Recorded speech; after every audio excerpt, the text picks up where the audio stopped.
Kisah ini bukan tentang fiksi. Ini adalah tentang seorang pria yang namanya membuat musuh gemetar. Namanya Simo Häyhä. Dia bukan prajurit super dari film Hollywood, tapi dia adalah seorang petani sederhana dari Finlandia. Lahir pada tahun 1905 di sebuah kota kecil bernama Rautjärvi, dekat perbatasan dengan Rusia. Hidupnya jauh dari kemewahan. Sejak kecil, ia sudah terbiasa dengan kerasnya alam. Dia bekerja di ladang, berburu di hutan, dan hidup menyatu dengan lingkungan sekitarnya. Kehidupan inilah yang tanpa sadar membentuknya. Membentuknya menjadi sosok yang tangguh dan sabar. Keterampilan yang sangat dibutuhkan di kemudian hari. Simo adalah anak yang pendiam.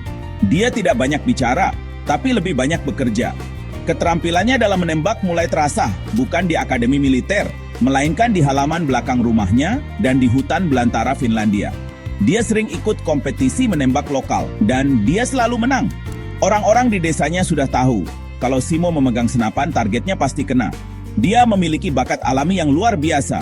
Matanya setajam elang, tangannya setenang batu. Ini bukan sekadar hobi. Baginya, menembak adalah sebuah seni yang membutuhkan fokus dan dedikasi penuh. Sebuah keahlian yang dia asah setiap hari tanpa henti. Pada usia 20 tahun, Simo memutuskan untuk mengabdi pada negaranya. Dia bergabung dengan militer Finlandia, sebuah pilihan yang wajar bagi pemuda saat itu. Di militer, bakatnya yang sudah terasah semakin bersinar terang. Dia tidak memerlukan pelatihan khusus yang rumit. Instrukturnya cepat menyadari bahwa pemuda pendiam ini punya sesuatu yang spesial. Kemampuannya menembak target dari jarak ratusan meter dengan napaan biasa, tanpa teleskop, membuat semua orang kagum. Dia membuktikan bahwa bakat alami, jika digabungkan dengan disiplin militer, bisa menghasilkan sesuatu yang mematikan dan sangat efektif di medan pertempuran.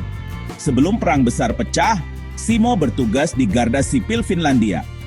Ini adalah organisasi paramiliter yang bertugas menjaga keamanan dan kedaulatan negara. Disinilah mental dan fisiknya benar-benar ditempa untuk menghadapi kondisi terburuk. Dia belajar bertahan hidup di suhu beku yang ekstrem. Dia belajar bergerak tanpa terdeteksi di tengah hamparan salju. Pengalaman ini sangat berharga. Dia tidak tahu bahwa semua latihan dan kerja keras ini sedang mempersiapkannya untuk sebuah panggung sejarah. Panggung di mana dia akan dikenal oleh dunia. Bukan sebagai Simo si petani, tetapi sebagai kematian putih. Tahun 1939, dunia berada di ambang kekacauan. Uni Soviet dengan kekuatan militernya yang raksasa menginvasi Finlandia. Peristiwa ini dikenal sebagai Perang Musim Dingin. Finlandia adalah negara kecil. Jumlah tentaranya jauh lebih sedikit dibandingkan tentara merah Soviet. Mereka kalah dalam jumlah personil, kalah dalam jumlah tank, dan kalah dalam jumlah pesawat. Secara logika, Finlandia seharusnya kalah dalam hitungan hari, tapi mereka punya sesuatu yang tidak dimiliki Soviet. Mereka punya semangat perlawanan yang disebut Sisu, dan mereka punya Simo Häyhä, senjata rahasia mereka. Di tengah suhu yang bisa mencapai minus 40 derajat Celcius, Simo Häyhä beraksi. Mengenakan kamuflase serba putih, dia menyelinap di antara tumpukan salju. Dia bergerak seperti hantu, tanpa suara, tanpa jejak. Baginya, hutan beku Finlandia adalah rumahnya. Dia tahu setiap sudut, setiap pohon, dan setiap celah untuk bersembunyi. Bagi tentara Soviet yang tidak terbiasa dengan medan seperti itu, hutan ini adalah neraka beku. Mereka menjadi target yang sangat mudah bagi Simo. Satu persatu, prajurit Soviet tumbang tanpa pernah tahu dari mana datangnya tembakan maut itu. Mereka hanya tahu ada hantu putih yang memburu mereka. Julukan The White Death atau kematian putih tidak datang dari pihak Finlandia. Julukan itu justru lahir dari mulut para tentara Soviet yang ketakutan. Mereka menyebarkan cerita dari mulut ke mulut tentang seorang penembak jitu misterius yang tidak terlihat. Seorang prajurit hantu yang membawa kematian dalam diam. Ketakutan ini menyebar cepat di garis depan. Moral pasukan Soviet anjlok drastis.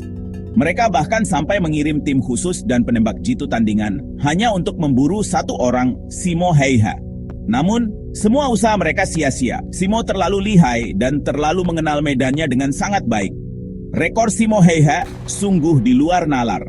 Dalam waktu kurang dari 100 hari perang, dia berhasil membunuh lebih dari 505 tentara musuh dengan senapan Mosin Nagant miliknya. Itu adalah rekor pembunuhan sniper tertinggi dalam sejarah perang manapun. Angka itu belum termasuk sekitar 200 musuh lainnya yang dia habisi menggunakan senapan mesin ringan Suomi KP-31. Bayangkan, satu orang bertanggung jawab atas lebih dari 700 korban di pihak musuh. Keberanian dan keefektifannya menjadi simbol perlawanan Finlandia. Dia membuktikan bahwa dalam perang, bukan hanya jumlah yang penting, tapi juga kualitas dan ketangguhan setiap prajurit. Apa rahasia kehebatan Simo Häyhä? Jawabannya sederhana, namun sangat cerdas. Pertama, dia menolak menggunakan teleskop atau skop pada senapannya. Ini terdengar aneh untuk seorang sniper, tapi Simo punya alasan kuat. Di suhu beku, lensa teleskop bisa mengembun atau membeku, membuatnya tidak berguna.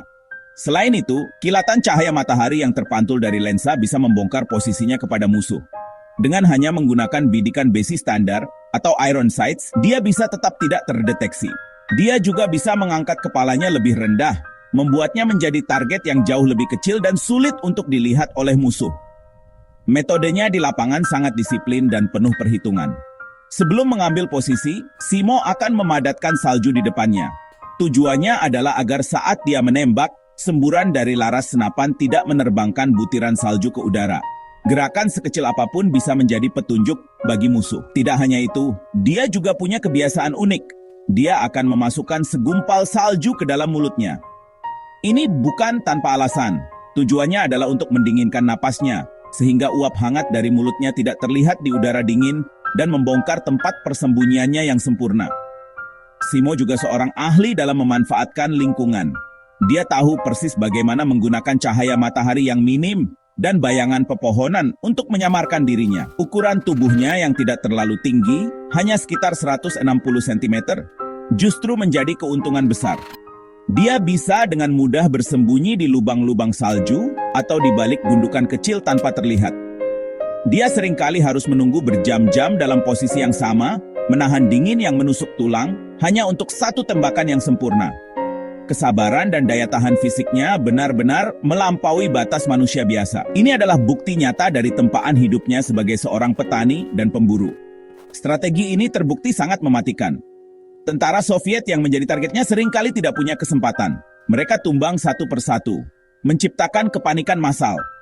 Upaya Soviet untuk melenyapkan kematian putih menjadi semakin brutal. Mereka melakukan serangan artileri besar-besaran di area yang dicurigai sebagai posisi Simo.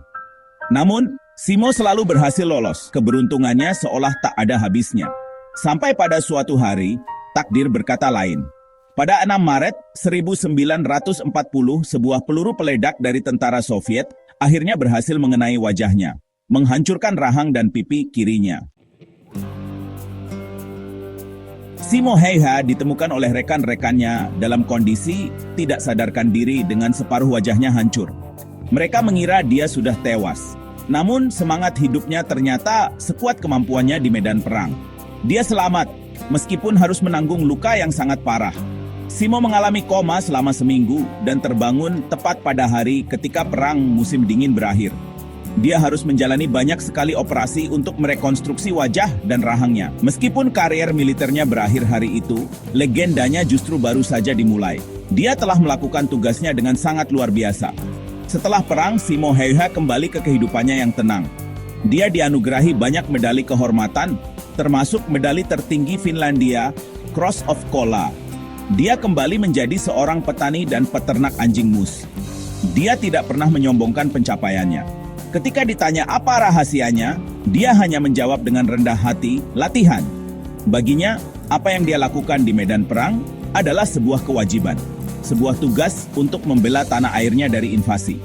Dia tidak melihat dirinya sebagai pahlawan, melainkan sebagai seorang warga negara yang melakukan apa yang harus dilakukan pada saat itu. Kisah Simo Häyhä terus hidup dan menjadi inspirasi bagi banyak orang di seluruh dunia. Dia adalah bukti nyata bahwa pahlawan tidak selalu datang dari kalangan elit atau pasukan khusus yang super canggih. Pahlawan bisa datang dari mana saja, bahkan dari seorang petani pendiam yang mencintai negaranya. Kisahnya mengajarkan tentang pentingnya kegigihan, kesabaran, dan memanfaatkan apa yang kita miliki dengan maksimal. Dia menunjukkan bagaimana kelemahan seperti postur tubuh yang kecil bisa diubah menjadi kekuatan yang luar biasa jika digunakan dengan cara yang cerdas dan strategis. Simo Häyhä meninggal dunia pada tahun 2002 di usia 96 tahun. Dia hidup dalam damai dan kesederhanaan hingga akhir hayatnya. Warisannya bukanlah tentang jumlah musuh yang dia bunuh. Warisannya adalah tentang semangat Sisu Finlandia. Semangat pantang menyerah dalam menghadapi rintangan yang jauh lebih besar. Hingga hari ini, namanya Tekep Nembak Jitu terhebat sepanjang masa. Bukan karena teknologi canggih yang digunakannya, tetapi karena keberanian, kecerdasan, dan dedikasinya yang murni untuk membela rumah yang dia cintai. Sebuah legenda yang tak akan pernah mati.